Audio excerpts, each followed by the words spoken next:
Hey guys, कैसे हैं आप सब। I hope you are doing well. I am Sandeep, welcome to CSC circle. तो आज हम डिस्कस करेंगे जो हमारा टेस्ट सीरीज चल रहा था। ये सेकेंड पार्ट है, 8 नंबर टेस्ट सीरीज का सेकेंड पार्ट है। इसका फर्स्ट पार्ट आ चुका है। इससे पहले हम लोगों ने 7 टेस्ट सॉल्व कर लिए हैं 2021 के। ठीक है, विजन आईएएस के 2021 के 7 टेस्ट सॉल्व कर लिए हैं। अगर आप लोगों ने नहीं देखे हैं तो मेरे चैनल पे जाएं और वहाँ प्लेलिस्ट में आपको सारे वीडियो मिल जाएंगे। ठीक है, वहाँ से आप वो पुराने जितने भी टेस्ट सीरीज हैं वो सारे के सारे देख सकते हैं। ठीक है, तो चलते हैं क्वेश्चन नंबर 1 पे। तो इसमें कहा गया है कि जैविक ऑक्सीजन मांग यानी बीओडी के संदर्भ में निम्नलिखित कथनों पर विचार कीजिए। तो फर्स्ट है कि यह जल में कार्बनिक पदार्थों को विघटित करने हेतु सूक्ष्म जीवों के लिए आवश्यक ऑक्सीजन की मात्रा है। ठीक है। सेकेंड है कि प्रदूषित जल की तुलना में स्वच्छ जल के बीओडी का अधिक मान होता है। तो देखो, ये सेकेंड वाला स्टेटमेंट तो गलत है, क्योंकि जो प्रदूषित जल है उसकी जो मांग होती है बीओडी की, ठीक है, बायोलॉजिकल ऑक्सीजन डिमांड की मांग होती है वो ज़्यादा होती है। ठीक है, तो इसकी देखने को मिलेगी जो प्रदूषित जल में है, तो ये लगभग 17 ppm होती है। ठीक है, 17 ppm होती है। और स्वच्छ जल की जो आपको देखने को मिलेगी ये 5 ppm होती है। ठीक है, तो इसी के बारे में बात की जा रही है। तो ये हमारा सेकेंड स्टेटमेंट गलत है। ठीक है, फर्स्ट वाला सही है, क्योंकि यह जल में कार्बनिक पदार्थों को विघटित करने के लिए करने हेतु सूक्ष्म जीवों के लिए आवश्यक जो ऑक्सीजन की मात्रा होती है उसी को जो है बायोलॉजिकल ऑक्सीजन डिमांड कहते हैं। ठीक है, तो हमारा सेकेंड वाला स्टेटमेंट गलत हो गया, फर्स्ट सही है, तो ए वाला ऑप्शन हमारा सही हो जाता है। ठीक है, नेक्स्ट है 52 क्वेश्चन नंबर। इसमें कहा गया है कि निम्नलिखित में से कौन सा मृदा अपरदन के संभावित परिणाम हो सकते हैं। ठीक है, तो कौन कौन से मृदा अपरदन के संभावित परिणाम है। तो फर्स्ट है कि यह किसी विशेष स्थान पर प्रदूषकों की मात्रा में वृद्धि कर सकता है। ठीक है, सेकेंड है कि यह जल चक्र और नाइट्रोजन चक्र को अवरुद्ध कर देता है।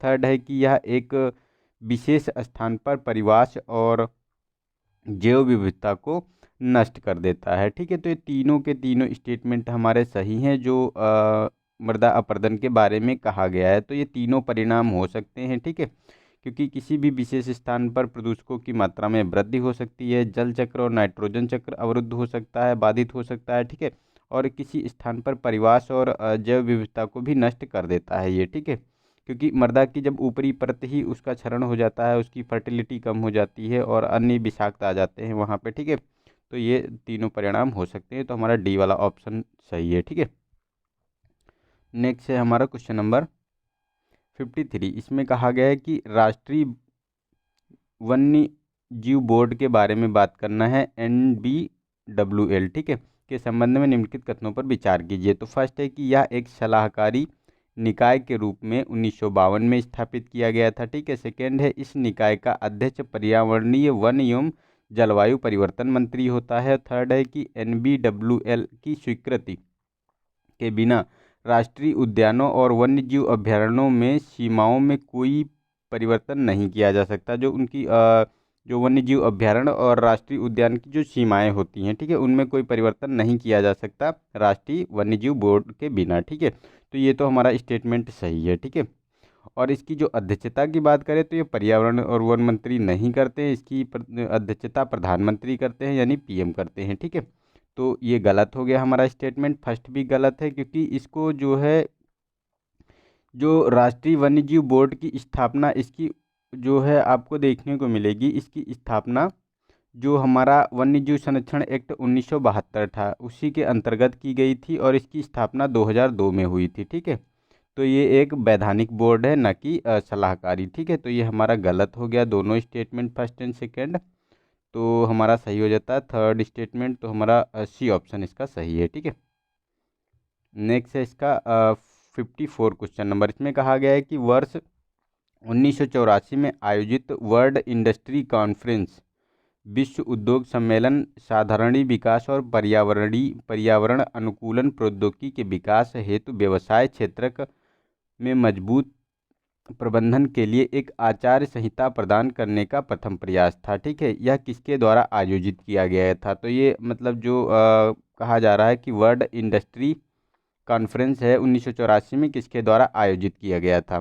तो ए ऑप्शन है प्रशुल्क व्यापार पर सामान्य समझौता, बी है संयुक्त राष्ट्र, सी है विश्व आर्थिक मंच, और डी है कि भारतीय वाणिज्य एवं उद्योग महासंघ। ठीक है, तो अगर इसमें बात करें तो इसका देखो बी ऑप्शन सही है, जो संयुक्त राष्ट्र है। ठीक है, इसी ने जो है 1984 में कनाडा में ये समिट ऑर्गेनाइज करवाई थी। ठीक है, तो हमारा बी ऑप्शन हो गया। नेक्स्ट है क्वेश्चन नंबर 55। इसमें कहा गया है कि निम्नलिखित में से कौन से यौगिकों को ओजोन ह्रासकारी पदार्थों के विकल्प के रूप में किया गया था, किंतु वह एक शक्तिशाली ग्रीन हाउस बन गया है। तो ओजोन क्षरण तो नहीं हो रहा है, लेकिन ग्रीन हाउस में उसका योगदान काफ़ी मात्रा में हुआ है। तो फर्स्ट ऑप्शन है कि क्लोरोफ्लोरोकार्बन्स। ठीक है, सेकेंड है कि हाइड्रोक्लोरोफ्लोरोकार्बन्स HCFC।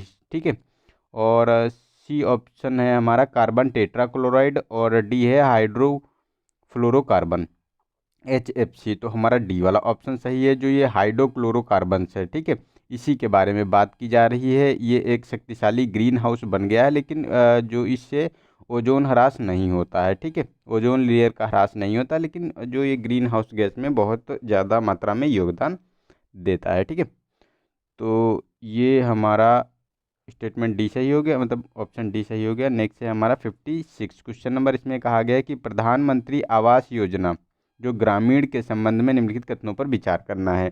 तो फर्स्ट है कि यह केंद्र सरकार की एक योजना है। सेकेंड है कि ग्राम सभा द्वारा विधिवत सत्यापन के उपरांत सामाजिक, आर्थिक और जातिगत जनगणना 2011 के आधार पर लाभार्थियों की पहचान की जाती है। तो ये सेकेंड वाला स्टेटमेंट तो सही है, जो लाभार्थी हैं, जो प्रधानमंत्री आवास योजना जो ग्रामीण चलती है, ठीक है, उसी के अंतर्गत ये जो सेंसस है 2011 का सामाजिक, आर्थिक, जातिगत जनगणना, इसी के आधार पर किया जाता है लाभार्थी का चयन। ठीक है, लेकिन जो ये फर्स्ट वाला स्टेटमेंट कहा गया कि केंद्र सरकार की योजना है, तो ये गलत है। ये केंद्र प्रायोजित योजना है, मतलब सेंट्रल स्पॉन्सर्ड योजना है। तो सेंट्रल स्पॉन्सर्ड का मतलब क्या होता है, जो जिसमें केंद्र भी पैसा लगाती है और राज्य भी पैसा लगाता है। तो इसमें अगर बात करें तो मैदानी क्षेत्रों में केंद्र और राज्य का जो इसमें रेशियो रहता है, तो 60% जो है इसमें 60-40 का रेशियो रहता है। 60% केंद्र इसमें मतलब खर्च करता है और 40% राज्य। लेकिन जब हिली और नॉर्थ ईस्ट की बात आती है तो यही रेशियो 90:10 में हो जाता है। ठीक है, तो ये और जो मतलब केंद्रीय योजना होती है, सेंट्रल सेक्टर स्कीम होती है, उसमें क्या करता है कि केवल सेंटर ही उसमें पैसा पूरा 100% खर्चा करता है। ठीक है, तो वो सेंट्रल स्पॉन्स मतलब सेंट्रल सेक्टर स्कीम होती है। ठीक है, तो उसी के बारे में कहा जा रहा है। तो ये गलत हो गया फर्स्ट स्टेटमेंट, तो इसका सेकेंड वाला हमारा बी वाला ऑप्शन सही है। ठीक है, और ये जो इसका जो प्रधानमंत्री आवास योजना है, इसका नाम पहले था इंदिरा गांधी आवास योजना, इसी का नाम प्रधानमंत्री आवास योजना कर दिया गया है। और प्रधानमंत्री नरेंद्र मोदी द्वारा घोषणा की गई थी कि मतलब 2022 तक देश में जो है सबके लिए पक्के घरों का निर्माण करना है। ठीक है, तो ये इनका लक्ष्य है। ये 75वीं हमारी एनिवर्सरी आ रही है। ठीक है, उसी के बारे में ये मतलब मुद्दे उठाए गए थे। नेक्स्ट है हमारा 57। इसमें कहा गया है कि ग्रीन हाउस गैस मीथेन प्राकृतिक रूप से निम्नलिखित में से किन बातों या स्रोतों पर होती है। ठीक है, किन बातों पर, किन स्रोतों से उत्पन्न होती है जो मेथेन गैस होती है। ग्रीन हाउस गैस मेथेन प्राकृतिक रूप से निम्नलिखित में से किन स्रोतों से उत्पन्न होती है। तो ए ऑप्शन फर्स्ट स्टेटमेंट है धान के खेत, सेकंड है कोयले की खदानें, और कचरे के ढेर। तो ये तीनों के तीनों स्टेटमेंट सही हैं, क्योंकि ये इन तीनों से जो है धान के खेत से भी मेथेन काफ़ी मात्रा में मतलब निकलता है, कोयले की खदानों से, कचरे के ढेरों से। और इसके साथ साथ अगर बात करें तो जैसे पशुपालन में जो होता है जीवाश्म ईंधन का उत्पादन की जो प्रक्रिया है, इन सब में ये है मेथेन का जो उत्पादन होता है। तो ये तीनों के तीनों स्टेटमेंट सही हैं, तो डी वाला ऑप्शन हमारा सही हो गया। ठीक है, नेक्स्ट है 58 क्वेश्चन नंबर। इसमें कहा गया कि स्वस्थानीय यानी इन सीटू संरक्षण के संदर्भ में निम्नलिखित कथनों पर विचार कीजिए। तो फर्स्ट है कि इसमें केवल स्थानीय जंतुओं और पौधों को का संरक्षण सम्मिलित है, और सेकेंड है कि जैवमंडल निचय वन्यजीव अभ्यारण्य स्वस्थानीय संरक्षण का भाग हैं। तो देखो जो सेकेंड वाला स्टेटमेंट ये सही है हमारा, जैवमंडल और जैवमंडल निचय जो होता है और वन्यजीव अभ्यारण्य होता है, इसी के साथ साथ जो राष्ट्रीय उद्यान होते हैं, ये सब आपको देखने को मिलेंगे। ये ये जो होते हैं ये स्वस्थानीय होते हैं, मतलब in situ conservation. In situ conservation का मतलब क्या होता है कि जहाँ मतलब जो प्रकृति आवास में वन्य या जीव या जंतु या पौधे हैं, ठीक है, उनको उसी आवास में संरक्षित कर देना, तो इसे इन सीटू कहते हैं। और अगर उनको जो है किसी अदर स्थान पर ले जाकर उनको जो है संरक्षित करना, तो ये एक्स-2 कहलाता है, ठीक है। तो ये सेकेंड वाला स्टेटमेंट हमारा सही हो गया और फर्स्ट वाला ये गलत है, क्योंकि केवल कहा है स्थलीय जंतुओं और पौधों के लिए, तो नहीं नहीं नहीं, ये समुद्री जलीय और स्थलीय दोनों में शामिल किए जाते हैं, तो ये गलत है। तो हमारा बी वाला ऑप्शन इसका सही हो जाता है। और एक्स-2 में कौन कौन से आते हैं, तो जैसे कि बात करें, वनस्पति उद्यान हो गया, चिड़ियाघर हो गया, एक्वेरियम हो गया, और जो कृषि अनुसंधान केंद्र होते हैं, वन अनुसंधान केंद्र होते हैं, ये सब आपको देखने को मिलेंगे कि ये एक्स-2 कंजर्वेशन के भाग हैं, ठीक है। नेक्स्ट है हमारा क्वेश्चन नंबर 59। इसमें कहा गया कि निम्नलिखित युग्मों पर विचार कीजिए। तो फर्स्ट है कि प्रदूषक और संबंधित रोग, तो कोयले की धूल, निमोनिया, न्यूमोकोनियासिस, ठीक है, और कपास की धूल, बिसिनोसिस, पारा मिनीमाता। तो कौन इससे संबंधित है, किस रोग से? तो देखो ये कोयला की जो धूल होती है, इससे जो है निमोकोनियोसिस रोग होता है, कपास की धूल से बिसिनोसिस होता है, और पारा से मिनीमाता होता है। तो तीनों स्टेटमेंट हमारे सुमेलित हैं, ठीक है। तो हमारा डी वाला ऑप्शन सही हो जाता है, ठीक है। नेक्स्ट है 60 क्वेश्चन नंबर। इसमें कहा गया कि निम्नलिखित परियोजनाओं में से किसकी स्थापना के लिए अनिवार्य पर्यावरणीय प्रभाव मूल्यांकन की आवश्यकता होती है, यानी इन्वायरमेंट इम्पैक्ट असेसमेंट की बात की जा रही है। तो ताप विद्युत संयंत्र के लिए, कच्चे तेल की परिशोधनशाला, और विशेष अपशिष्ट भस्मीकरण के लिए। तो तीनों के तीनों स्टेटमेंट ये सही हैं, क्योंकि तीनों के लिए अनिवार्य असेसमेंट जो मतलब इन्वायरमेंट इम्पैक्ट असेसमेंट की अनिवार्य जो आवश्यकता होती है पर्यावरणीय प्रभाव के लिए, इसके लिए पहले इन्वायरमेंट असेसमेंट करवाओ कि कितना उससे ह्रास होगा, क्या होगा, उसके क्या इम्पैक्ट होंगे, उसके बाद ही उसका जो है उन परियोजनाओं को स्थापित करने के लिए परमिट दिया जाता है, ठीक है। तो ये तीनों स्टेटमेंट सही है, तो डी वाला ऑप्शन हमारा सही हो गया, ठीक है। नेक्स्ट है 61। इसमें कहा गया कि पारिस्थितिकी पिरामिड के संदर्भ में निम्नलिखित कथनों पर विचार कीजिए। तो फर्स्ट है कि जलीय पारिस्थितिकी तंत्र में जैव भार का पिरामिड सदैव सीधा होता है, ठीक है। सेकेंड है कि विश्व के सभी पारिस्थितिकी तंत्रों में संख्या का पिरामिड सदैव सीधा होता है, और स्थलीय पारिस्थितिकी तंत्र में ऊर्जा का पिरामिड सदैव उल्टा होता है। तो देखो थर्ड वाला स्टेटमेंट गलत है, क्योंकि जो ऊर्जा का पिरामिड होता है पारिस्थितिकी जो स्थलीय पारिस्थितिकी में, ये सदैव सीधा आपको देखने को मिलेगा, ना कि उल्टा, ठीक है। तो ये गलत है। और सेकेंड में जो कहा गया कि सभी पारिस्थितिकी तंत्रों में संख्या का पिरामिड सदैव सीधा होता है, तो ये भी गलत है। सदैव सीधा नहीं होता, ये कभी सीधा और कभी उल्टा दोनों स्थितियों में हो सकता है। ये विभिन्न विभिन्न पारिस्थितिकी तंत्र में निर्भर करता है, ठीक है। और फर्स्ट वाला स्टेटमेंट है ये भी गलत है, क्योंकि जो ये सदैव लगा दिया ये गलत कर दिया है, वरना तो सही हो जाते। तो जो जलीय पारिस्थितिकी तंत्र में जो जैव भार का पिरामिड होता है, ये उल्टा होता है, ठीक है। क्योंकि इसमें देखो मछलियों का जो बायोमास होता है, जैव भार होता है, वो ज़्यादा होता है, और ये भक्षण करती हैं प्लैंकटन को, तो बहुत ज़्यादा मात्रा में प्लैंकटन्स का ये भक्षण करती हैं। लेकिन मछली तो एक ही होती है, लेकिन इसका जीव भार ज़्यादा होता है, ठीक है। तो इसी के संबंध में ये उल्टा हो जाता है। तो ये हमारे कोई भी इसमें स्टेटमेंट सही नहीं है, तो डी वाला ऑप्शन हमारा सही हो जाता है इसका, ठीक है। नेक्स्ट है 62। इसमें कहा गया कि निम्नलिखित में से कौन से प्रवाल विरंजन के कारण है, ठीक है। तो फर्स्ट है कि भित्ति पारिस्थितिकी तंत्र में अत्यधिक अवसादन से, ठीक है। सेकेंड है कि भित्ति प्रणाली में अमोनिया और नाइट्रेट जैसे अतिरिक्त पोषक तत्वों के प्रवेश करने से, और थर्ड है कि पराबैंगनी यानी अल्ट्रावायलेट विकिरण के संपर्क में वृद्धि से। तो देखो ये जो भित्ति पारिस्थितिकी तंत्र में अत्यधिक अवसादन से भी ये प्रवाल विरंजन होता है, मतलब जो कोरल ब्लीचिंग होती है, ठीक है। और सेकेंड में जो नाइट्रेट और अमोनिया का अतिरिक्त मात्रा में, इससे भी ब्लीचिंग होती है। और जो अल्ट्रावायलेट विकिरण से संपर्क में ज़्यादा वृद्धि हो जाती है, तब भी ये स्थिति उत्पन्न होती है। तो तीनों स्थितियों में प्रवाल विरंजन यानी जो कोरल रीफ ब्लीचिंग होता है, ठीक है। तो तीनों की तीनों जो स्थितियां उसके लिए हैं, ठीक है। तो ये हमारा डी ऑप्शन सही हो गया इसका, ठीक है। नेक्स्ट है हमारा 63, इसमें कहा गया कि निम्नलिखित में से कौन से नाइट्रोजन आधारित उर्वरकों के उच्च उपयोग का संभावित परिणाम है। तो अगर ज़्यादा मात्रा में हम नाइट्रोजन का प्रयोग करेंगे तो क्या प्रभाव होंगे उसके, ठीक है। तो फर्स्ट है कि मृदा के सजीवों को हानि होगी, गैर देशज पादपों की वृद्धि और मानव शिशुओं में ब्लू बेबी सिंड्रोम, ठीक है। तो देखो, अगर जो हम ज़्यादा मात्रा में नाइट्रोजन का प्रयोग करेंगे तो मृदा में जो सजीव होते हैं, बैक्टीरिया होते हैं, सहजीवी होते हैं, वो मरने लगते हैं, ठीक है। तो इसका गलत इम्पैक्ट पड़ता है, देशज और गैर देशज पादपों की वृद्धि होती है, और जो मानव में शिशु होते हैं उसमें जब खाद्य श्रृंखला में जो नाइट्रोजन की अतिरिक्त मात्रा पहुंच जाती है तो ब्लू बेबी सिंड्रोम भी हो जाता है इनको, ठीक है।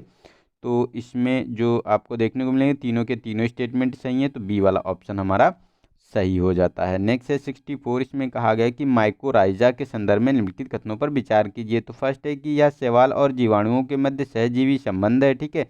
सेकेंड है कि माइकोराइजा द्वारा परपोषी पादप को फास्फोरस और नाइट्रोजन के उद्धरण में सहायता प्रदान की जाती है, ठीक है।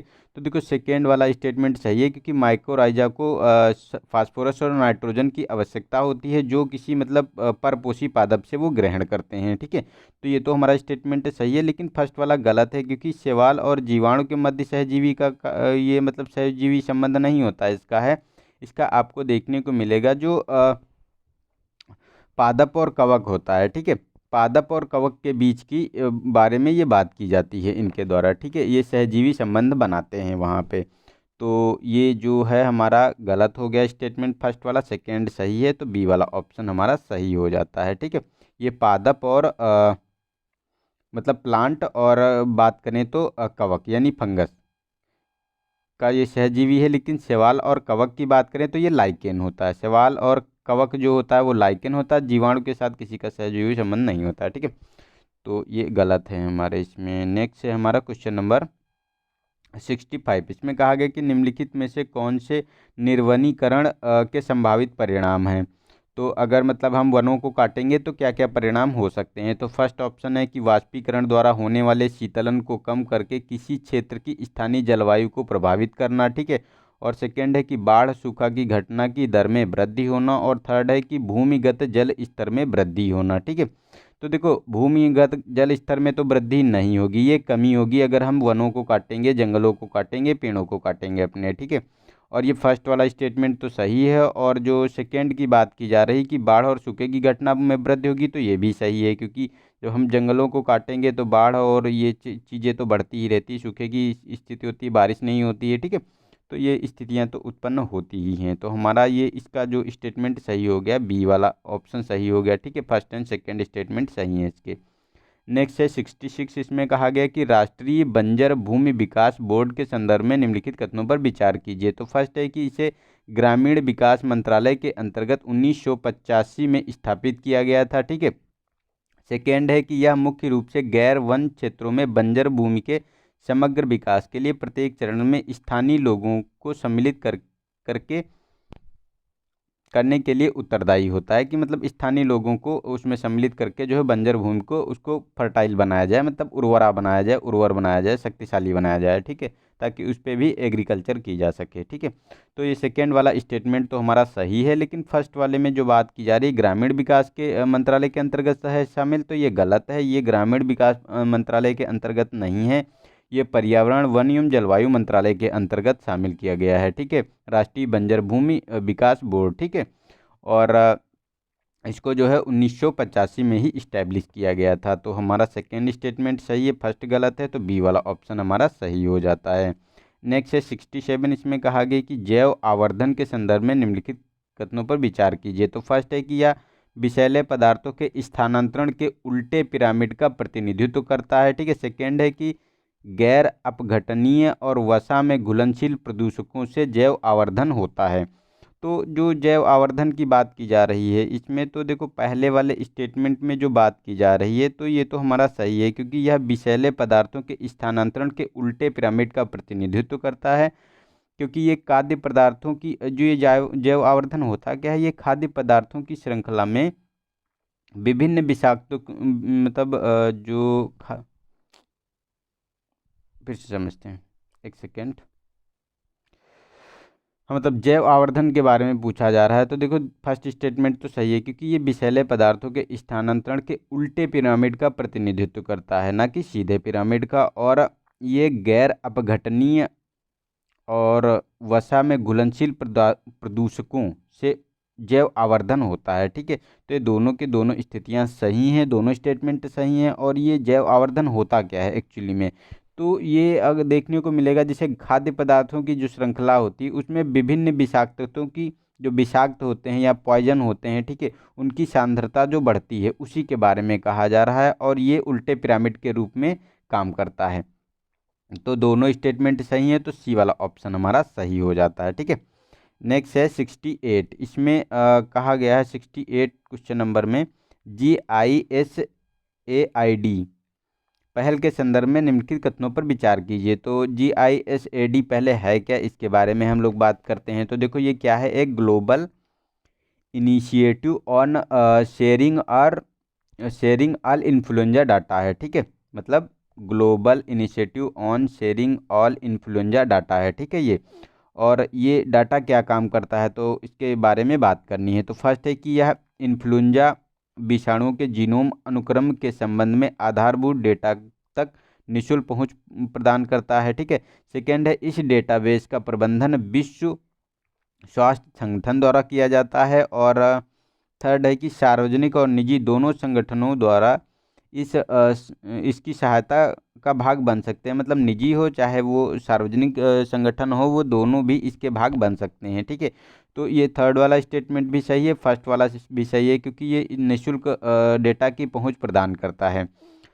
तो ये तो हमारा फर्स्ट एंड थर्ड सही है, लेकिन सेकेंड वाला गलत है, क्योंकि जो ये विश्व स्वास्थ्य संगठन होता है वो ये तकनीकी की निगरानी करता है, मतलब टेक्नोलॉजी की निगरानी करता है। जो GISAID का मतलब तकनीकी है, ठीक है, टेक्नोलॉजी है, इस पे ये बात करता है। लेकिन प्रबंधन की जिम्मेदारी इसने जो है संयुक्त राष्ट्र के साथ मिलकर एक नई शाखा का निर्माण किया है, जिसका बेस जर्मनी की एक शाखा देखने को मिलेगी, GISRS, जो प्रशासनिक शाखा है उसके द्वारा इसका प्रबंधन किया जाता है। GISRIS का क्या है, तो यह है ग्लोबल इन्फ्लुएंजा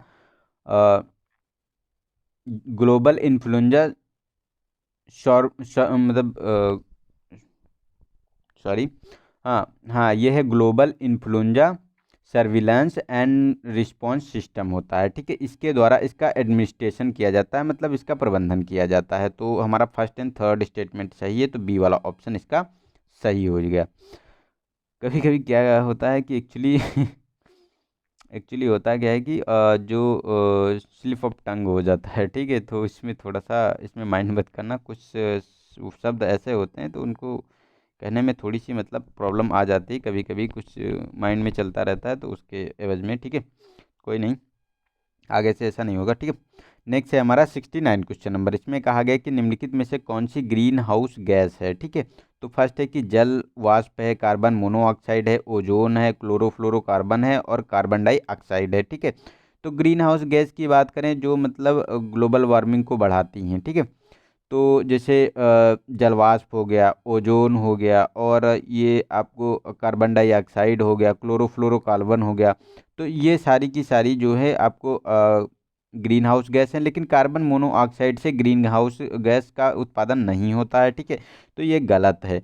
और इसमें जो ऑप्शन दिया गया है, इसमें जलवाष्प, क्लोरोफ्लोरोकार्बन को नहीं शामिल किया गया है, ओजोन और कार्बन डाइऑक्साइड को शामिल किया गया, मतलब बी ऑप्शन को दिया गया है। तो इसमें एक मिसप्रिंट है, इसमें फोर ये भी फोर भी ऐड कर लेना, ये वाला जो क्लोरोफ्लोरोकार्बन है ये भी होता है। ठीक है, ये उसमें गलत दिया हुआ था, तो इसको करेक्शन कर लेना थोड़ा सा। ठीक है, तो कौन कौन हो गई, जलवाष्प हो गया, ओजोन हो गया, क्लोरोफ्लोरोकार्बन हो गया और कार्बन डाइऑक्साइड हो गई, लेकिन carbon monoxide green house gas नहीं है। नेक्स्ट है 70 क्वेश्चन नंबर। इसमें कहा गया कि घास भूमियों के संदर्भ में निम्नलिखित कथनों पर विचार कीजिए। तो फर्स्ट है कि विश्व की सभी घास भूमियाँ केवल महाद्वीपीय सीमांतों पर भूमि का विशाल क्षेत्र आच्छादित करती हैं। ठीक है, सेकेंड है कि भारत में सभी घास भूमियाँ पर्यावरण संरक्षण अधिनियम 1986 के अंतर्गत सांविधिक रूप से संरक्षित है। तो देखो ये गलत है स्टेटमेंट, क्योंकि सांविधिक रूप से ये संरक्षित नहीं है। इसको ये पर्यावरण संरक्षण अधिनियम 1986 और वन्य जीव संरक्षण अधिनियम 1972, ठीक है, दोनों में इनको संरक्षित करने के लिए संरक्षित किया जाता है, ना कि ये सांविधिक रूप से संरक्षित है। जब तक इन्हें संरक्षित नहीं किया जाता, जिन घास भूमियों के इन दोनों एक्टों के अंतर्गत संरक्षित नहीं किया जाता है, तब तक उन्हें संरक्षित क्षेत्र नहीं माना जाता है उन घास भूमियों का, ठीक है। तो ये गलत हो गया। और फर्स्ट वाला भी गलत है, क्योंकि जो ये घास भूमियाँ होती हैं केवल महाद्वीपीय सीमांतों पर भूमि का विशाल क्षेत्र आच्छादित करती हैं, तो ये गलत है, क्योंकि इनका जो विशाल क्षेत्र होता है वो आंतरिक भागों में होता है, महाद्वीपीय के आंतरिक भागों में सीमांतों पर इसका कम होता है, ठीक है। तो ये दोनों स्टेटमेंट गलत हैं, डी वाला ऑप्शन हमारा सही हो जाता है। नेक्स्ट है क्वेश्चन नंबर 71। इसमें कहा गया है कि पर्यावरण के संदर्भ में हरित रसायन शब्द संदर्भित करता है। तो ए ऑप्शन है कि पर्यावरण में न्यूनतम प्रदूषण या क्षय उत्पन्न करने वाली उत्पादन प्रक्रिया को, ठीक है। बी है कि पौधों में प्रकाश संश्लेषण गतिविधियों के अध्ययन को। सी है कृत्रिम पादप हार्मोन्स का उपयोग करके जलवायु के प्रति लचीले पौधों के उत्पादन का विज्ञान को। और डी है कि अकार्बनिक उर्वरकों का उपयोग कर फसल उत्पादन को, ठीक है। तो इसमें देखो ए वाला ऑप्शन सही है, जो पर्यावरण में न्यूनतम प्रदूषण या क्षय उत्पन्न करने वाली प्रक्रिया को ही हरित रसायन के नाम से जाना जाता है, ठीक है। नेक्स्ट है 72 क्वेश्चन नंबर। इसमें कहा गया कि यदि एशियाई सिंह को उसके प्राकृतिक परिवास में देखना चाहते हैं, ठीक है, तो निम्नलिखित में से कौन से स्थान का भ्रमण करने के लिए सर्वश्रेष्ठ स्थान है, ठीक है।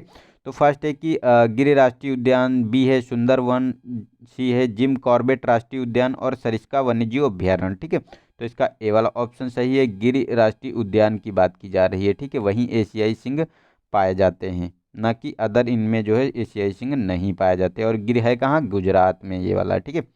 नेक्स्ट है हमारा क्वेश्चन नंबर 73। इसमें कहा गया कि पर्यावरण संरक्षण अधिनियम 1986 के अंतर्गत सरकार को निम्नलिखित में से कौन सी शक्तियां प्राप्त हैं। तो फर्स्ट है कि यह किसी भी स्रोत से प्रदूषकों के उत्सर्जन का मानक निर्धारित कर सकती है, ठीक है। और यह हानिकारक पदार्थों के प्रबंधन हेतु प्रक्रियाएं और रक्षा उपाय निर्धारित कर सकती है, ठीक है। थर्ड है, यह राज्य सरकार को किसी भी वन भूमि को गैर वन उद्देश्यों के लिए उपयोग करने से पूर्व अनुमोदन के लिए बाध्य कर सकती है, ठीक है। तो देखो, जो ये थर्ड वाला स्टेटमेंट है ये तो भाई जो है गलत है, क्योंकि ये जो प्रक्रिया होती है, ठीक है, ये जो प्रक्रिया होती है ये आपको देखने को मिलेगी वन संरक्षण अधिनियम 1981 में आया था, उसके अंतर्गत किया गया था, ना कि ये 1986 पर्यावरण अधिनियम 1986 के अंतर्गत, ठीक है। तो ये हमारा गलत हो गया। और फर्स्ट एंड सेकेंड सही है, क्योंकि यह किसी भी स्रोत से प्रदूषकों के उत्सर्जन के मानक को निर्धारित करती है और हानिकारक पदार्थों के प्रबंधन हेतु प्रक्रिया और रक्षा उपायों निर्धारित करती है, ठीक है। रक्षा उपायों की जो प्रक्रियाएं होती हैं उनको निर्धारित करती है। तो ये पर्यावरण संरक्षण अधिनियम 1986 के अंतर्गत है, ठीक है। तो ये हमारा जो स्टेटमेंट सही हो गया, एक और दो, तो हमारा ए वाला ऑप्शन सही हो जाता है इसका, ठीक है। नेक्स्ट है हमारा 74 क्वेश्चन नंबर। इसमें कहा गया है कि निम्नलिखित में से कौन से सुपोषण में योगदान देते हैं, ठीक है। तो सुपोषण में बताना है कि कौन से योगदान देते हैं, ठीक है।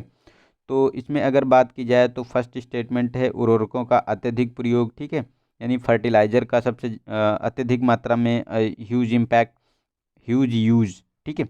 नेक्स्ट है कि अनुपचारित मल जल का और फास्फोरस युक्त डिटर्जेंट का औद्योगिक अपशिष्टों का बहिस्राव, ठीक है। तो कौन सा स्टेटमेंट इसमें ऑप्शन सही है इसका। तो देखो, अगर सुपेषण की जो प्रक्रिया होती है इसमें क्या होता है कि किसी भी पारतंत्र में जो पोषक तत्वों को है ह्यूज मात्रा में प्रोवाइड कराना, ताकि वहाँ की जो पारिस्थितिकी तंत्र है प्रभावित हो जाता है, उसमें कुछ जीव बहुत तेज़ी से ग्रोथ करने लगते हैं, ठीक है। तो वही प्रक्रिया होती है। तो इसमें जैसे उर्वरकों का अत्यधिक प्रयोग, तो ये भी उनके लिए एक सुपोषण का एक योगदान है। अनुपचारित फसल मल है, फास्फोरस युक्त डिटर्जेंट है, औद्योगिक अपशिष्ट है, इन चारों स्थितियों से जो है सुपोषण में योगदान देते हैं ये, ठीक है। तो हमारा डी वाला ऑप्शन इसका सही हो जाता है। नेक्स्ट है 75 क्वेश्चन नंबर। इसमें कहा है कि निम्नलिखित में से कौन सी अम्लीय वर्षा के प्रभाव हैं। तो फर्स्ट है पत्तियों की समय से पूर्व जीर्णता, ठीक है। सेकेंड है कि प्रभावित वृक्षों पर लाइकेन का उच्च आच्छादन। और थर्ड है कि क्रॉनिक ब्रोंकाइटिस के मामलों की संख्या में वृद्धि। तो देखो, अम्लीय वर्षा से क्या होता है कि अम्लीय वर्षा में सल्फर डाइऑक्साइड और नाइट्रोजन डाइऑक्साइड का जो है जो बारिश होती है उसमें ये अम्ल आते हैं, ठीक है। तो ये पत्तियों को समय से पूर्व वृद्ध कर देते हैं, जीर्ण कर देते हैं, ठीक है। और ये लाइकेन का उच्च आच्छादन होता है जो वृक्ष प्रदूषण से प्रभावित होते हैं, और क्रॉनिकल ब्रोंकाइटिस के मामलों की संख्या में भी वृद्धि देखी गई है, ठीक है। तो ये तीनों के तीनों स्टेटमेंट हमारे सही हैं, डी वाला ऑप्शन हमारा सही हो जाता है। नेक्स्ट है 76 क्वेश्चन नंबर। तो कहा गया है इसमें, यह गैस फेफड़ों के लिए जलनकारी होती है, ठीक है,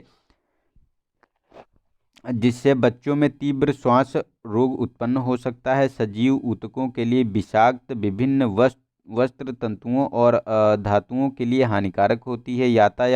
यह यातायात और भीड़ भाड़ वाले स्थानों में जलनकारी लाल धुंध उत्पन्न करती है, ठीक है।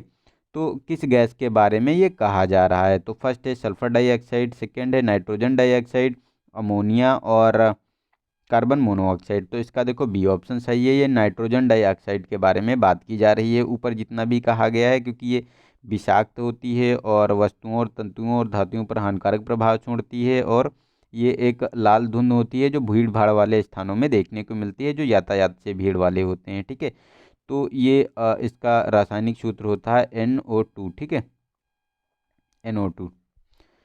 तो हमारा बी ऑप्शन सही हो गया। नेक्स्ट है हमारा क्वेश्चन नंबर 77। इसमें कहा गया है कि कभी कभी सुर्खियों में रहने वाला स्टॉकहोम सम्मेलन 1972 संबंधित है। तो ए ऑप्शन है नगर विमानन में सुरक्षा पर संयुक्त राष्ट्र सम्मेलन, ठीक है। बी है अपशिष्टों और अन्य पदार्थों की डंपिंग से उत्पन्न समुद्री प्रदूषण की रोकथाम पर सम्मेलन है, ठीक है। सी ऑप्शन है कि ओजोन परत के संरक्षण के लिए संयुक्त राष्ट्र सम्मेलन है, और मानव पर्यावरण पर संयुक्त राष्ट्र सम्मेलन है। तो इसका देखो डी ऑप्शन सही है, ये मानव पर्यावरण पर संयुक्त राष्ट्र सम्मेलन था। ये पर्यावरण पर पहला सम्मेलन था, स्टॉकहोम सम्मेलन, ठीक है। तो उसी के बारे में बात की जा रही है, और ये 5 जून से 16 जून तक चला था 1972 में, ठीक है। और ओजोन पर पहली बार तो वियना में हुआ था, तो वियना कन्वेंशन 1885 में हुआ था, ठीक है, नहीं 1985 में, सॉरी। और 1922 में ये आपको अपशिष्टों पे जो लंदन कन्वेंशन हुई थी उसमें जो है समुद्र में जो प्रदूषणों की रोकथाम पर सम्मेलन ये किया गया था। तो हमारा ये इसका तो डी ऑप्शन सही हो गया, ठीक है।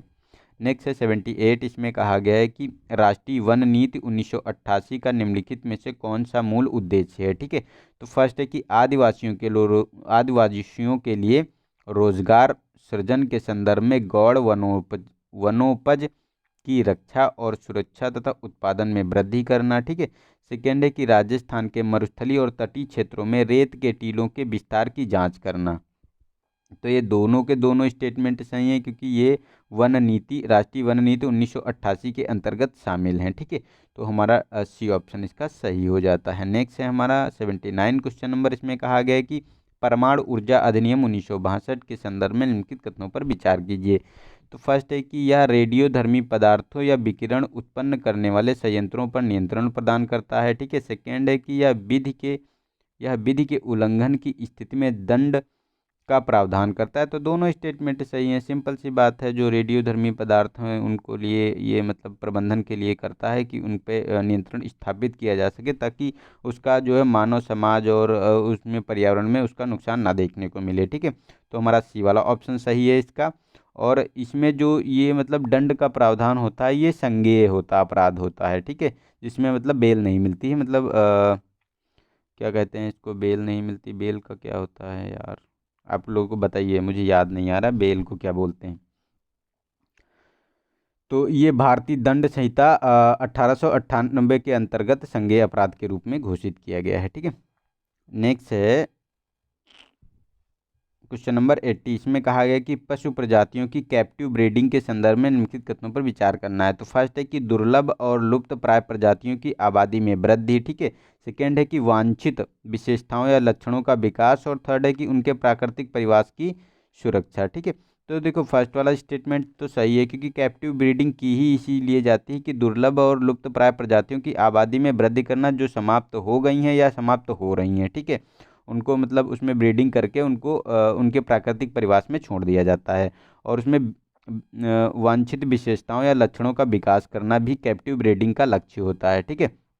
लेकिन ये थर्ड वाला स्टेटमेंट गलत है, क्योंकि उनके प्राकृतिक परिवास की सुरक्षा करना, सुनिश्चित करना इसमें शामिल नहीं है, तो ये गलत है। तो हमारा बी वाला ऑप्शन इसका सही हो जाता है। नेक्स्ट है हमारा 81। इसमें कहा गया कि निम्नलिखित में से कौन सा बायोपायरेसी का सर्वश्रेष्ठ वर्णन करता है। तो ए ऑप्शन है हमारा कि यह नई औषधि और टीकों के प्रयोग में प्रतिभागी बनने के लिए मनुष्यों और पशुओं दोनों की तस्करी की परिपाटी है। ठीक है। सेकेंड है कि यह आतंक फैलाने की सचेत मंशा से कृत्रिम तकनीकी का उपयोग कर रोगाणुओं का निर्माण संदर्भित करता है। और सी है कि यह मनोरंजन उद्योग में जंगली जंतुओं के साथ किए जा रहे क्रूर व्यवहार को संदर्भित करता है। ठीक है। और डी है कि इसे ऐसी स्थिति के रूप में परिभाषित किया जाता है जिसमें देशज लोगों से उत्पन्न होने वाले प्रकृति के देशज ज्ञान का उपयोग अन्य लोगों द्वारा उनकी अनुमति के बिना लाभ के लिए किया जाता है। ठीक है। तो देखो डी वाला ऑप्शन सही है, क्योंकि ये जो बायोपायरेसी होता है इसे ऐसी स्थिति के रूप में परिभाषित ही किया जाता है जिसमें देशज लोगों से उत्पन्न होने वाली प्रकृति के देशज ज्ञान का उपयोग अन्य द्वारा उनकी अनुमति के बिना किया जाता है। ठीक है। तो इसीलिए इसे बायोपायरेसी के नाम से जाना जाता है। नेक्स्ट है हमारा क्वेश्चन नंबर 82। इसमें कहा गया कि विश्व जल परिषद के संदर्भ में निम्नलिखित कथनों पर विचार कीजिए। तो फर्स्ट है कि यह संयुक्त राष्ट्र के तत्वावधान में एक अंतर सरकारी संगठन है। सेकंड है कि यह परिषद जल सुरक्षा, अनुकूलन और स्थिरता के राजनीतिक आयामों पर ध्यान केंद्रित करती है। तो सेकंड तो स्टेटमेंट सही है, लेकिन फर्स्ट वाला गलत है इसमें, क्योंकि अंतर सरकारी संगठन नहीं है, ये एक एनजीओ बहुहितकारक एनजीओ है, मतलब गैर लाभकारी अंतर्राष्ट्रीय बहुहितकारक मंच है। ठीक है। तो ये यूएन के अंतर्गत नहीं शामिल है। इसकी स्थापना 1996 में की गई थी। ठीक है। और सेकेंड वाले में जो कहा गया कि जल सुरक्षा और अनुकूलन, स्थिरता राजनीतिक आयामों पर ध्यान केंद्रित करती है, तो सेकेंड वाला स्टेटमेंट हमारा सही है, बी वाला ऑप्शन सही हो जाता है। ठीक है। नेक्स्ट है हमारा क्वेश्चन नंबर 83। तो इसमें कहा गया कि निम्नलिखित में से किन अपशिष्टों को गैर जैव निम्नीकरण करणीय अपशिष्ट के रूप में वर्गीकृत किया जा सकता है। तो फर्स्ट है कि स्टायरोफोम है, उत्पाद है, और चमड़े के जूते हैं, थर्ड है टीन के डिब्बे हैं। तो इसमें देखो गैर जैव निम्नीकरण के रूप में बात करें तो इसको स्टायरोफोम को रखा गया है, लेकिन जूते और टीन डिब्बों को जो है इसमें निम्नीकरण के अंतर्गत जो होते हैं, जैव निम्नीकरण के अंतर्गत, मतलब बायोडिग्रेडेबल के अंतर्गत जो होते हैं जटिल जैव निम्नीकरण पदार्थ, उनके अंतर्गत जूते के चमड़े को रखा गया है और टीन के डिब्बों को रखा गया है। क्योंकि टीन के डिब्बों को जैव निम्नीकृत मतलब बायोडिग्रेडेबल होने में कम से कम 50 से 100 वर्ष लग जाते हैं, लेकिन जूते जो चमड़े के जूते होते हैं उसमें 50 साल लगते हैं, लेकिन स्टायरोफॉर्म को जो है इसे बायोडिग्रेडेबल नहीं किया जा सकता। ठीक है। तो ये फर्स्ट वाला ऑप्शन सही हो गया इसका। नेक्स्ट है 84। इसमें कहा गया कि प्रायः सुर्खियों में रहने वाली कोरवई बुनाई है, तो कहाँ की है। ए ऑप्शन है कि पंजाब की कढ़ाई तकनीकी है, बी है कि मुख्यतः कथा कहानियों वाली बिहार की कढ़ाई शैली है। ठीक है। सी है कि तमिलनाडु में प्राचीन वस्त्र बुनाई तकनीकी है, और उत्तर प्रदेश की वस्त्र सजावट तकनीकी है। तो इसका देखो सी ऑप्शन सही है, जो ये तमिलनाडु में प्राचीन वस्त्र बुनाई तकनीकी है उसी के बारे में ये बात की जा रही है इसमें। ठीक है। और ये कांचीपुरम जो है, कांचीपुरम के मंदिर में जो ये बुनाई वाले जो वस्त्र होते हैं उन्हीं वहीं ये बहुत प्रसिद्ध है वहाँ की। ठीक है। नेक्स्ट है 85 क्वेश्चन नंबर। इसमें कहा गया है कि वन्य जीवों की कुछ प्रजातियों को अन्य प्रजातियों की तुलना में विशेष परिस्थितिकी तंत्रों में अधिक महत्वपूर्ण भूमिका निभाने के लिए जाना जाता है। उनकी अपनी बहुतायात के सापेक्ष असंगत रूप से प्राकृतिक वातावरण पर बड़ा प्रभाव पड़ता है, और ऐसी प्रजातियों की हानि पारिस्थितिकी तंत्रों के लिए गंभीर रूप से विनाशकारी हो सकती है। ऐसी प्रजातियों को जाना जाता है। तो ए ऑप्शन है कीस्टोन प्रजातियां, बी है कि आक्रामक प्रजातियां, सी है संकेतक प्रजातियां, और मलबाजात प्रजातियां। तो इसका ए वाला ऑप्शन है, ये कीस्टोन प्रजातियां होती हैं जिन पे जो है अन्य समुदाय निर्भर करते हैं। ठीक है। वो मतलब अगर इनका विनाश हो जाता है तो अन्य पर भी इसका इम्पैक्ट पड़ता है, तो इसका ए वाला ऑप्शन हमारा सही हो जाता है। ठीक है। नेक्स्ट है क्वेश्चन नंबर 86। इसमें कहा गया है कि लंदन अभिसमय 1972 और लंदन मसविदा यानी 1996 यानी लंदन प्रोटोकॉल 1996 से संबंधित है, तो कौन सा संबंधित है। ठीक है। तो ए ऑप्शन है कि यह जलवायु परिवर्तन पर संयुक्त राष्ट्र फ्रेमवर्क सम्मेलन के अंतर्गत पहली प्रतिबद्धता अवधि के लिए उत्सर्जन लक्ष्यों से, और सेकेंड है कि अपशिष्ट और अन्य पदार्थों के निस्तारण यानी डंपिंग से होने वाली समुद्री प्रदूषण की रोकथाम से है। ठीक है। सी है कि हाइड्रोक्लोरोकार्बन HFC का उपयोग चरणबद्ध रूप से समाप्त करने से है। और डी है कि पर्यावरण सुरक्षा पर अंटार्कटिका का संधि प्रोटोकॉल, जिसे अंटार्कटिका संधि के रूप में जाना जाता है। ठीक है। तो देखो इसमें अगर बात की जाए तो ये हमारा बी वाला ऑप्शन सही है, क्योंकि अपशिष्ट और अन्य पदार्थों के निस्तारण से होने वाली समुद्री प्रदूषण की रोकथाम से लंदन अभिसमय 1972 और ये लंदन प्रोटोकॉल 1996 आया था। ठीक है। नेक्स्ट है हमारा 87 क्वेश्चन नंबर। इसमें कहा गया है कि निम्नलिखित में से कौन स्प्रिंग शॉक शब्द का सर्वश्रेष्ठ वर्णन करता है। तो ए ऑप्शन है हमारा, या वसंत ऋतु में हिम पिघलने के कारण जल निकायों में सल्फ्यूरिक अम्ल का निर्गमन है। ठीक है। बी है कि यह वसंत ऋतु के आरंभ होने पर वायु के तापमान में आकस्मिक परिवर्तन। सी है कि यह ग्रीष्म ऋतु आरंभ होने पर जलीय परिवासों का तत्काल ऊष्मन। ठीक है। और डी है कि यह जल निकायों में वाष्पीकरण की वृद्धि के कारण जल प्रदूषण में वृद्धि। ठीक है। तो देखो इसका ए वाला ऑप्शन सही है, क्योंकि इसमें जो ये बसंत ऋतु में हिम पिघलने के कारण जल निकायों में सल्फ्यूरिक अम्ल का निर्माण, मतलब सल्फ्यूरिक अम्ल वहाँ बढ़ जाता है। होता क्या है ये एक्चुअली कि जब हिम पिघलते हैं, ठीक है, उसमें सल्फर डाइऑक्साइड की जो है ये सांद्रता देखने को मिलती है। और ये सल्फर डाइऑक्साइड की जो सांद्रता होती है, तो ये जो क्या होता है कि नदियाँ, ये जो जलधाराओं में, पहले तो जलधाराओं में आती है, ठीक है, उसके बाद जलधाराओं से झीलों में प्रवेश करती है। झीलों में इनका पीएच मान बढ़ जाता है, और ये अचानक इनका पीएच मान बढ़ता है, और अचानक ये परिवर्तन जब देखने को मिलता है तो इसी को जो है स्प्रिंग शॉक के नाम से जाना जाता है। ठीक है। तो हमारा ए वाला ऑप्शन इसका सही हो गया। नेक्स्ट है 88 क्वेश्चन नंबर। इसमें कहा गया है कि पर्यावरण की वहन क्षमता के संदर्भ में निम्नलिखित कथनों पर विचार कीजिए। तो फर्स्ट है कि यह किसी जैविक प्रजाति की जनसंख्या का वह अधिकतम आकार है जो किसी विशिष्ट पर्यावरण में स्थायी रूप से बने रह सकते हैं। ठीक है। और सेकेंड है किसी परिवास के प्रति प्रत्येक प्रजाति के वहन क्षमता भिन्न होती है।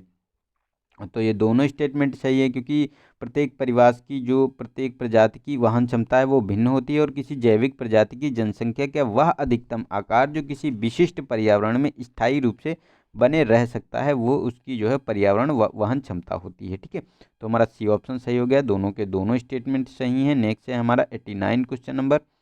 इसमें कहा गया है कि हाल ही में घोषित राष्ट्रीय अवसंरचना पाइपलाइन के संदर्भ में निम्नलिखित कथनों पर विचार कीजिए। तो फर्स्ट है कि यह वर्ष 2019 से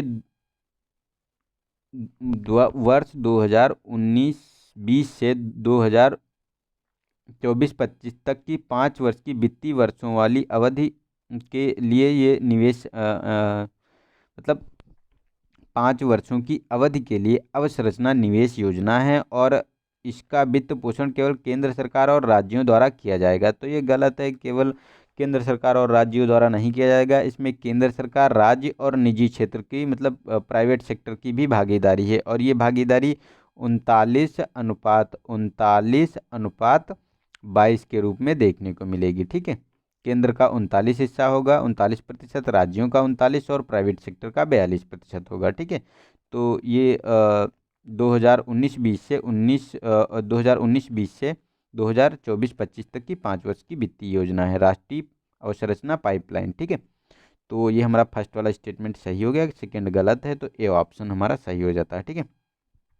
नेक्स्ट है हमारा क्वेश्चन नंबर 90। इसमें कहा गया है कि निम्नलिखित विधियों पर विचार कीजिए। तो फर्स्ट है कि भवनों का बेहतर तापोरोधन करना। ठीक है। सेकंड है कि निजी परिवहन के उपयोग को प्रोत्साहित करना। थर्ड है कि LED के उपयोग को प्रोत्साहित करना। ठीक है। तो ऊर्जा संरक्षण में सहायता प्रदान हो सकती है किस विधियों के द्वारा ऊर्जा संरक्षण किया जा सकता है। तो देखो भवनों में बेहतर तापोरोधन करना, ठीक है, इससे जो है ऊर्जा का संरक्षण हो सकता है, और LED के प्रयोग से भी जो है इसको प्रोत्साहित करने से भी हो सकता है, लेकिन निजी परिवहनों का नहीं। अगर जो हम सार्वजनिक परिवहनों का को प्रोत्साहित करें तब भी जो है हम ऊर्जा का संरक्षण कर सकते हैं। ठीक है। तो सेकंड गलत है, फर्स्ट एंड थर्ड हमारा स्टेटमेंट सही हो गया, तो हमारा ए ऑप्शन सही हो जाता है इसका। ठीक है।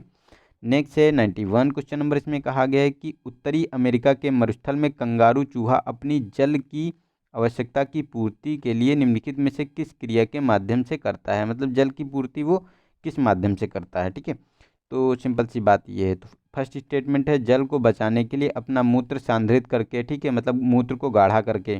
सेकेंड है कि आंतरिक वसा के ऑक्सीकरण में, जिसमें जल एक उप उत्पाद होता है। ठीक है, तो ये दोनों के दोनों क्रियाएं करता है, और ये जो है बहुत कम मात्रा में पानी पीता है, या ना भी पिए तब भी ये जीवित रह सकता है। ठीक है, तो ये दोनों स्टेटमेंट सही है, तो हमारा सी ऑप्शन सही हो गया इसका। नेक्स्ट है 92 क्वेश्चन नंबर, इसमें कहा गया है कि हाल ही में यूनेस्को के विश्व धरोहर स्थल के लिए अपने नामांकन के कारण सुर्खियों में रहा रामप्पा मंदिर अवस्थित है। तो ए ऑप्शन है हमारा तमिलनाडु, बी है केरल, सी है तेलंगाना और डी है हैदराबाद। तो इसका देखो सी ऑप्शन सही है। तेलंगाना में रामप्पा मंदिर, इसे रामलिंगेश्वर मंदिर के नाम से भी जाना जाता है, और ये रामप्पा एक मूर्तिकार थे, उन्हीं के नाम पर ये मंदिर का नाम रखा गया, और ये एक मात्र मंदिर है जिसपे एक मूर्तिकार के नाम पे रखा गया। तो ये एक अपने आप में उपलब्धि है। ठीक है, और अभी इसकी 44वां सत्र हुआ था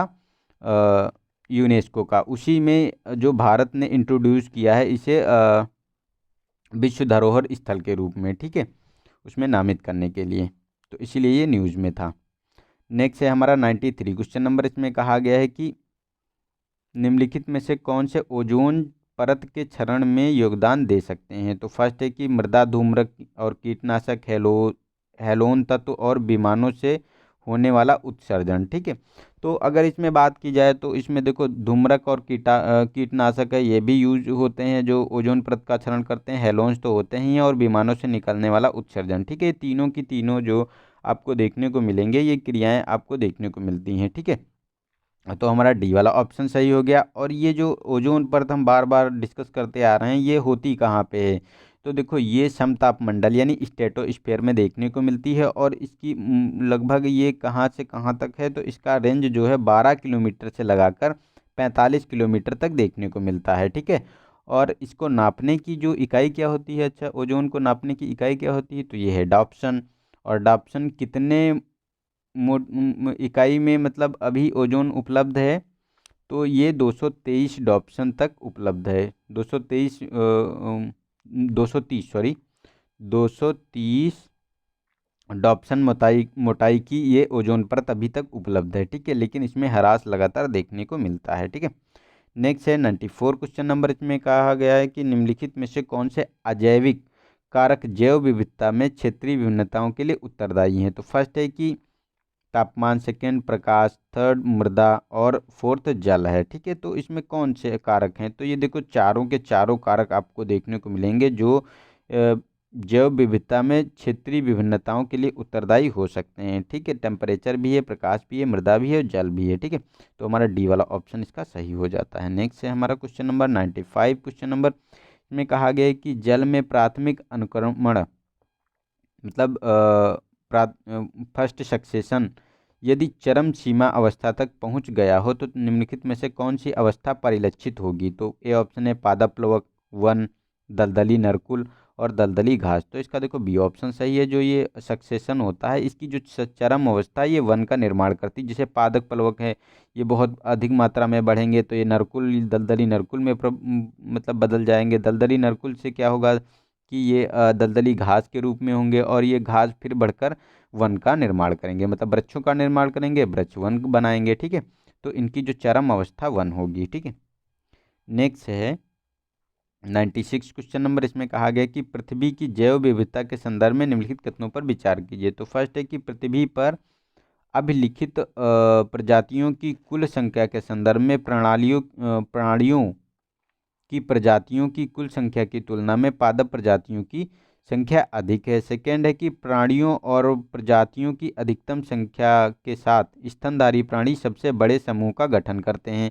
तो देखो ये देखो गलत है सेकेंड वाला स्टेटमेंट, क्योंकि जो इसमें प्राणी होते हैं, जो प्राणियों में प्रजातियों का अधिकतम संख्या में स्तनधारी नहीं होते, ये आपको कीट वर्ग देखने को मिलता है। ठीक है, तो ये कीट वर्ग है, ना कि स्तनधारी प्राणी है इसमें बड़े समूह में।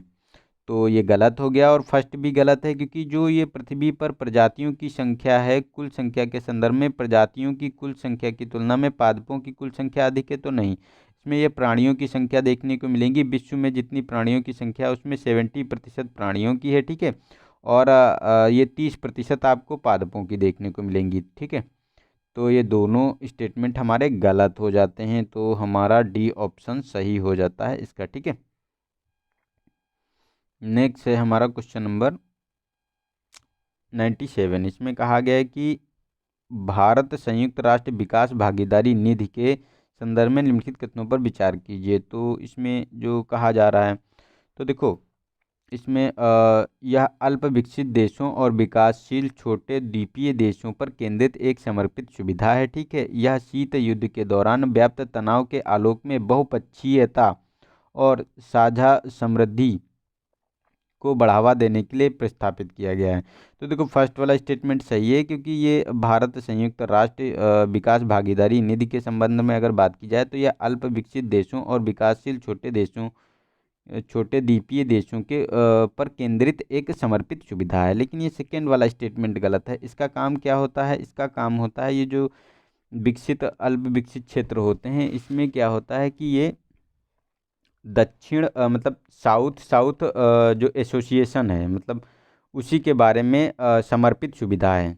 मतलब दक्षिण दक्षिण सहयोग हेतु समर्पित सुविधा है, और इसका जो नेतृत्व और जो समर्थन भारत करता है, और संयुक्त राष्ट्र मिलकर इसका समर्थन करते हैं साउथ साउथ एसोसिएशन का, ठीक है। तो ये हमारा सेकेंड स्टेटमेंट गलत है, फर्स्ट वाला सही हो जाता है इसका, ठीक है। नेक्स्ट है 98 क्वेश्चन नंबर। इसमें कहा गया है कि क्लोरोफ्लोरोकार्बन CFC यौगिकों के संदर्भ में निम्नलिखित कथनों पर विचार कीजिए। तो फर्स्ट है कि ये यौगिक प्रकृति में अत्यधिक अभिक्रियाशील होते हैं, ठीक है। सेकेंड है कि ये अविषाक्त और ज्वलनशील होते हैं, और थर्ड है कि इनका प्रशीतकों और वातानुकूलन और प्लास्टिक उद्योग में उपयोग किया जाता है, ठीक है। तो देखो जो CFC ये यौगिक होते हैं इनका काम ही होता है, तो ये देखो इनका प्रशीतकों वातानुकूलन और प्लास्टिक उद्योग में इनका उपयोग किया जाता है। तो ये तो हमारा सही स्टेटमेंट है, और सेकेंड वाला भी सही, क्योंकि ये अविषाक्त होते हैं मतलब जहरीले नहीं होते हैं और ज्वलनशील होते हैं। लेकिन जो फर्स्ट वाले में कहा गया है कि ये अत्यधिक अभिक्रियाशील होते हैं, तो नहीं, ये निष्क्रिय होते हैं, ये अभिक्रिया नहीं करते हैं, ठीक है। तो ये गलत हो गया फर्स्ट वाला स्टेटमेंट, और सेकेंड और थर्ड सही है, तो हमारा बी वाला ऑप्शन सही हो जाता है। नेक्स्ट है 99 क्वेश्चन नंबर। इसमें कहा गया है कि जैवमंडल में ऊर्जा के स्रोतों के संदर्भ में निम्नलिखित कथनों पर विचार कीजिए। तो फर्स्ट है कि पृथ्वी पर सभी पादपों और प्राणियों के लिए ऊर्जा एकमात्र स्रोत है, ठीक है। सेकेंड है कि आपतित सौर विकिरण का 50% से कम भाग प्रकाश संश्लेषण सक्रिय विकिरण यानी PAR में प्रयुक्त होता है, और थर्ड है कि पादपों द्वारा सभी खाद्य श्रृंखलाओं का संपोषण बनाए रखने के लिए PAR का 50% से अधिक भाग का प्रग्रहण किया जाता है। तो ये गलत है, इसमें 50% से अधिक नहीं, इसमें 2 से ये 10% का किया जाता है, ठीक है, ना कि 50% का। तो ये गलत हो गया हमारा, और सेकेंड वाला स्टेटमेंट जो कहा गया ये सही है, क्योंकि आपतित सौर विकिरण का 50% से कम भाग प्रकाश संश्लेषणात्मक सक्रिय विकिरण में प्रयुक्त होता है। तो ये हमारा सही है, और फर्स्ट वाला स्टेटमेंट भी गलत है, क्योंकि इसमें कहा गया कि पृथ्वी पर सभी पादपों और प्रणालियों के लिए ऊर्जा का एकमात्र स्रोत सूर्य है। तो ये गलत है, क्योंकि जो गहरे समुद्री पारितंत्र, जो गहरा समुद्री पारितंत्र होता है उसमें जो नीचे जंतु होते हैं उनका जो है सौर विकिरण से कोई संबंध नहीं होता है, वो हाइड्रोकार्बन पर जीवित रहते हैं, ठीक है। तो वो भी एक ऊर्जा का संचरण करते हैं, तो ये एकमात्र नहीं है। लेकिन हाँ, स्थल पर अगर बात की जाए तो सूर्य एकमात्र स्रोत हो सकता है, ठीक है। तो हमारा सेकेंड स्टेटमेंट सही है, तो ए वाला ऑप्शन इसका सही हो जाता है। नेक्स्ट है आज का लास्ट क्वेश्चन, ठीक है। तो इसमें कहा गया कि हरी खाद ग्रीन मेन्यूर बनाने के संदर्भ में निम्नलिखित कथनों पर विचार कीजिए। तो फर्स्ट है कि यह पोषक तत्वों के निर्गमन के लिए मृदा में उखाड़ी गई या बोई गई फसल की जुताई करने का पद्धति है, ठीक है। और सेकेंड है कि हरी खाद के रूप में अधिकांशतः फलीदार पौधों का उपयोग किया जाता है। तो सही है, ये लेग्यूम वाली जो क्रॉप होती हैं उनका यूज किया जाता है, जैसे सनई, ढैंचा, लोबिया, ठीक है, मूंग, इन चीज़ों का यूज़ किया जाता है, क्योंकि इनकी जड़ों में एक गांठ होती है जिसमें जो नाइट्रोजन स्थिरीकरण जीवाणु पाया जाता है, जो वायुमंडल की नाइट्रोजन को स्थिर करता है उनके पौधों में और उनके लिए प्रोवाइड करवाता है, ठीक है, और शेष को बनाए भी रखता है।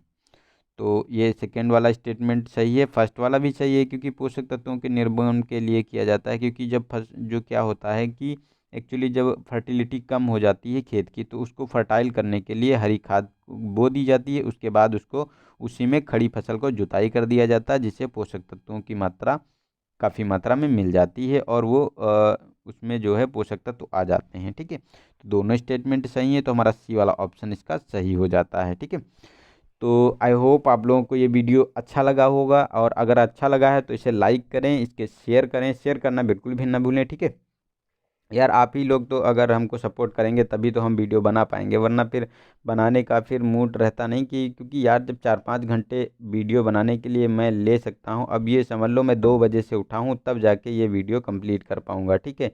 और अभी अपलोड करूँगा 2 बजे से लगा के अब 5-6 बज जाएगा लगभग हमको लोड करने में इसको, तो 4-5 घंटे लग जाते हैं यार। तो इसके लिए इतना तो आप लोगों का बनता है, आप थोड़ा सा दे तो रिव्यू तो दे ही सकते हैं, उसको लाइक कर सकते हैं, डिसलाइक कर सकते हैं, जो भी हो। अगर अच्छा लगा है, अगर लग रहा है आपको इससे फ़ायदा मिल रहा है, ज़रा सा भी 10% से भी फ़ायदा मिल रहा है, तो ज़रूर इसको लाइक करें, ठीक है।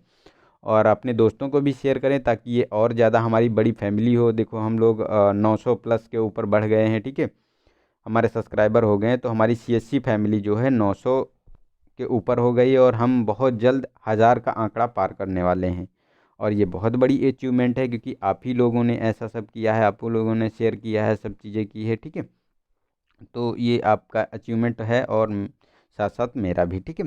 तो आप भी मेहनत कर रहे हैं, मैं भी कर रहा हूँ, इस फैमिली को बढ़ाने की जिम्मेदारी भी आप लोगों की ही है, ठीक है। और अगर फैमिली बढ़ती रहेगी तो कुछ अच्छा स्टार्ट करेंगे, कोई सब्जेक्ट स्टार्ट करेंगे, सोच रहे हैं, नोट्स बना रहे हैं मैं मतलब उसको टाइप करवा रहा हूँ जब तक बनते हैं, ठीक है। उसके बाद देखो मैं इकोनॉमी को अच्छे से पढ़ाने की कोशिश करूँगा, ठीक है, क्योंकि थोड़ा मतलब थोड़ा सा रुझान रहता है इकोनॉमी में मेरा, ठीक है। तो उस पर देखो बहुत जल्द कोर्स भी देखने को मिले। फ़िलहाल जो टेस्ट सीरीज पहले करवा लेते हैं, उसके बाद देखते हैं जो भी होगा, ठीक है। तो अगर आप लोग इसको बढ़ाते रहेंगे तो हिंदी में ही मैं प्रोवाइड कराता रहूँगा, अन्यथा फिर अगर चीज़ें अब मैं देख रहा हूँ 2 महीने इस बार जो मैं देखूँगा, ठीक है। अगर जो इस बार ये चीज़ें इम्प्रूव नहीं हुई, चैनल बढ़ा नहीं और लोग ऐसे ही 100-200 लोग ही देखते रहे टेस्ट सीरीज, तो फिर मैं हिंदी से इंग्लिश में मूव करूँगा, और फिर हिंदी का कोई भी मटेरियल मैं नहीं डालूँगा, क्योंकि हिंदी का मटेरियल ढूंढने में भी दिक्कत होती है, बनाने में भी दिक्कत होती है, और उसकी मीनिंग्स कुछ तो वर्ड ऐसे ऐसे होते हैं, उनको मीनिंग ढूंढना पड़ता है, इसका मतलब क्या होता है, ठीक है। तो ये है थोड़ा सा इसमें फेस करना पड़ता है, लेकिन मैं सोच रहा होता हूँ कि हिंदी बैकग्राउंड के बच्चे होते हैं, उनको कहीं भी कोई मटेरियल नहीं मिलता है ईजिली, तो उसको मैं प्रोवाइड करने की कोशिश कर रहा था, लेकिन मुझे लग रहा है कि ये मेरी सोच गलत हो जाएगी, क्योंकि हिंदी मीडियम वाले बच्चे पढ़ना ही नहीं चाहते हैं, और फिर बोलेंगे कि उनका UPSC में ना तो परसेंटेज है, ना उनकी सक्सेस रेट है, तो ये कैसे आएगा जब आप कंटिन्यू नहीं रहेंगे। एक इंग्लिश मीडियम का बच्चा अच्छे से लग के तैयारी कर रहा है, और आप जो है जो चीज़ें फ्री में मिल रही उनका भी यूटिलाइज नहीं कर पा रहे हैं, तो इसके लिए इससे शोचनीय स्थिति और दयनीय स्थिति क्या हो सकती है, ठीक है। खैर कोई बात नहीं, जो करोगे अपने लिए करोगे, अपने ही पैर पे कुल्हाड़ी मारोगे, हमारे पैर पे थोड़ी ही मारोगे, ठीक है। और मेरा जो होना है वो तो होगा ही, कोई दिक्कत नहीं है। यहाँ तो मुझे तो जॉब लग ही गया है, इसकी दिक्कत नहीं है, पैसे वैसे की कोई ज़्यादा प्रॉब्लम है नहीं, लेकिन हाँ थोड़ा सा अगर रहता है कि आप लोग देख ही लेते हैं, अगर जो उसको 100 500 600 लोग 600 800 लोग देखें, तो थोड़ा सा और अंदर से मोटिवेशन निकल के आएगा, चीज़ें और ज़्यादा मैं इम्प्रूव करने की कोशिश करूँगा। लेकिन आप लोग जब कुछ करना नहीं चाहते, तो मैं भी सोच रहा हूँ ठीक है, चलने तो जो चलता है। चलो खैर कोई नहीं, आज के लिए इतना ही, और कुछ अगर बुरा लगा हो तो इसके लिए सॉरी, ठीक है। मिलते हैं नेक्स्ट वीडियो में, तब तक के लिए नमस्कार, जय हिंद, जय भारत।